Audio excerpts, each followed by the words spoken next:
Di kesempatan ini saya ingin menjawab pertanyaan dari banyak pertanyaan dari follower-follower saya atau pasien-pasien saya, Pak Tata. Kenapa anak-anak saya sering menjumpai anak-anak yang pinggulnya naik sebelah, ya. Dan betul sekali, Bapak dan Ibu, salah satu penyebab dari pinggul yang tinggi sebelah pada anak-anak itu disebabkan paling banyak adalah faktor yang jatuh terduduk, ya. Anak-anak jatuh terduduk yang paling khas kenapa jatuh terduduk, tetapi kenapa anak-anak tidak pernah memberitahukan kepada orang tuanya. Nah, ini yang unik dari keadaan seperti itu, ya. Anak-anak umumnya terutama jika mereka tidak melaporkannya kepada orang tua tentu akan sangat merugikan sekali, ya, sebab diketahuinya setelah anak-anak itu kemudian berjalan agak miring gitu, dan kemudian nampak tidak nyaman ketika melakukan kegiatan seperti itu. Baik, Bapak dan Ibu, yang pertama tentu ada trauma, ya, pada sendi dan tulang belakang ketika anak-anak ini terjatuh, ya. Dan ketika anak-anak terjatuh pasti ada trauma di sendi atau tulang belakang, ya. Sehingga mengakibatkan tulang pelvisnya miring. Mana pelvis? Nah, ini pelvis nih yang ini, ya. Tulang pinggul, ya. Tulang pinggulnya ketika terjatuh dia tidak simetris jatuhnya. Kalau jatuh duduk persis di tengah, dia akan jatuh di tulang ekor. Ya, tapi kalau jatuhnya agak ke kanan, pasti daerah kanannya akan naik sebelah, ya. Kemudian yang kirinya akan berada tetap di bawah. Sehingga kesan yang pelvisnya naik, itu kakinya akan terasa pendek, ya, kalau diukur di bawah. Sebab ini ketarik ke atas. Kebalikannya yang ini seakan-akan sebelahnya terkesan jadi panjang sebelah seperti itu. Ya, dengan demikian maka sehingga posisi kaki ini menjadi tidak sejajar, ya. Posisi kaki tidak sejajar diakibatkan tulang pinggulnya naik sebelah.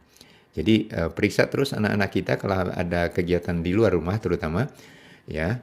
Biasanya kalau anak-anak tuh nggak mau bilang, yang khas dari anak-anak itu nggak mau bilang kenapa? Khawatir nggak boleh main lagi. Itu bahasanya sederhana, ya. Jadi saya suka mengatakan kalau anak-anak di mana di tempat saya ini pengakuan dosanya di tempat saya. Kenapa katanya? Adek jatuh. Iya, bilang nggak sama mama sama papa? Nggak bilang. Kenapa nggak bilang? Sebab kalau bilang saya tidak boleh main lagi. Masya Allah. Mudah-mudahan banyak saudara-saudara kita, terutama di hari-hari seperti ini, hari-hari Ahad, hari-hari healingnya keluarga, tentu anak-anak yang sedang bermain di luar ruang, ya, bermain bebas di luar. Di minggu kemarin saya sampaikan bahwa hati-hati dalam memilih permainan di luar ruang, ya. Kemarin kita bahas tentang trampolin. Hari ini saya bahas efek daripada permainan di luar ruang yang kemudian mengakibatkan cedera pada anak-anak karena terjatuh pada saat bermain dan tidak menyampaikan kepada orang tuanya. Ini penting sekali, Bapak dan Ibu, sebab kenapa? Kalau anak-anak kemudian pada masa tumbuh kembang kemudian tidak kita berikan perhatian khusus untuk itu, maka dia akan sangat-sangat sekali terganggu, ya. Apalagi kalau sudah melewati masa pertumbuhan selesai dan baru diketahui kemiringan pada pelvisnya. Oke, seperti itu.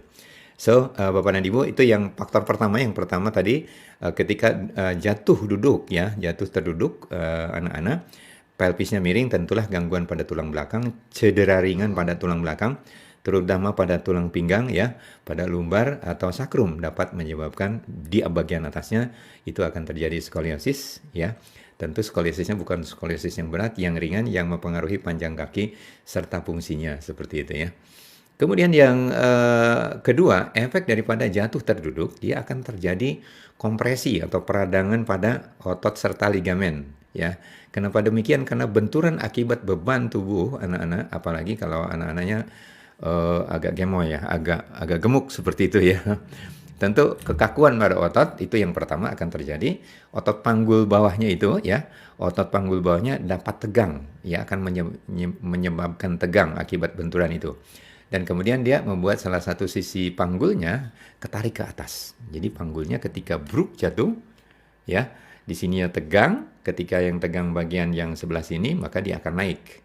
Nah, naiknya inilah yang kemudian sehingga kaki terlihat lebih pendek kalau yang naik, ya. Kalau yang naik akan terlihat lebih pendek. Yang kemudian Pada kurun waktu yang dibiarkan terus-menerus akan terjadi peradangan pada sendi ya. Jadi jatuh dengan posisi duduk ya dapat memicu inflamasi atau peradangan pada sendi ya, terutama di daerah daerah pinggul ya, yang kemudian akan mempengaruhi kestabilan tubuh secara menyeluruh. Itu Bapak dan Ibu ya. Dan kemudian ada kebiasaan yang paling khas dari anak-anak adalah kebiasaan tidak mengeluh atau tidak lapor lah persisnya ya. Tidak lapor nih, karena nggak paham ya. Karena tidak paham. Jadi banyak anak yang cenderung menyembunyikan rasa sakitnya itu karena takut dimarahi ya. Merasa cedera atau hal kecil lah itu biasa ya. Padahal jika tidak ditangani, ini akan menjadikan trauma kecil yang berulang dapat mempengaruhi masalah biomekanik. Apa itu biomekanik? Gerakan-gerakan pada tubuh anak-anak di persendian seperti itu ya. Jadi tetap hati-hati Bapak dan Ibu, anak-anak kita bisa mengembangkan kebiasaan berjalan atau duduk yang salah itu. Jika anak bisa mengembangkan kebiasaan duduk yang itu akan memperburuk ya ketidakseimbangan pada postur tubuhnya ya. Oke. Dan kemudian kaki yang kemudian panjang sebelah atau pinggul yang naik sebelah itu diakibatkan ketika kita mendeteksi terlambat. Lambat kita untuk mengetahui ya, karena anak-anak kan sering tidak mengeluh rasa sakit ya. Jadi gejala perbedaan panjang kaki itu terlihat sangat tahu-tahu saat sudah parah ya. Saat sudah parah baru diketahui ada perbedaan ternyata ya. Perbedaan. Jadi dari cara berjalan yang pincang, rasa tidak nyaman atau pegal pada satu sisi tubuh. Terus di wajahnya biasanya karena menahan rasa sakit itu anak-anak tidak nyaman wajahnya. Seperti itu. Jadi pencegahan seperti ini haruslah kita lakukan ya. Ajarkan kepada anak-anak kita untuk melapor jika mereka jatuh meskipun nampaknya sepele ya. Kemudian cara jalannya diperhatikan setiap dia habis main di luar rumah, main bebas di luar rumah, perhatikan tuh ya. Meskipun mereka jatuh, mereka tidak akan mereka tidak akan bilang ya kalau tidak ditanya. Jadi kita mesti aktif bertanya. Kemudian tentu harus ada penanganan ya setelah itu. Penanganan bisa manual seperti crack method ya. Yang tentu ini paling dirasa efektif ya ketika terjadi ketidakseimbangan pada panggul di masa pertumbuhan tulang ya. Ya hari-hari kami menerima itu dari Bapak dan Ibu yang mengirim anak-anaknya ke sini untuk kita coba betulkan mereposisi panggul dan pelurusan pada tulang belakang akibat perbedaan tinggi dan fungsi daripada kaki itu sendiri ya. Jadi senantiasalah berkonsultasi ya. Kemudian anak-anak diajarkan untuk latihan pergangan ya, supaya terjadi fleksibilitas otot. Jadi ketika bermain kepada yang biasa mengasuh juga sama, harus diinformasikan ya, diperhatikan. Ada satu keluarga ya, ibu bapak yang sehari-harinya menitipkan anak-anaknya kepada pengasuh ya. Tentu tidak ada salahnya, tetapi kita juga mesti mengedukasi. Nah, pengasuh itu untuk senantiasa mengamati, karena kalau ibu bapak mungkin pulang dari kantornya sudah capek, tidak mampu melihat lagi anaknya, bahkan mungkin sudah tidur seperti itu. Tapi yang keseharian mereka berada di rumah itu yang harus kita berikan bekal untuk mengetahui sebetulnya apa yang terjadi dengan anak-anak kita ini, yang kita harus senantiasa berikan penjelasan seperti itu ya.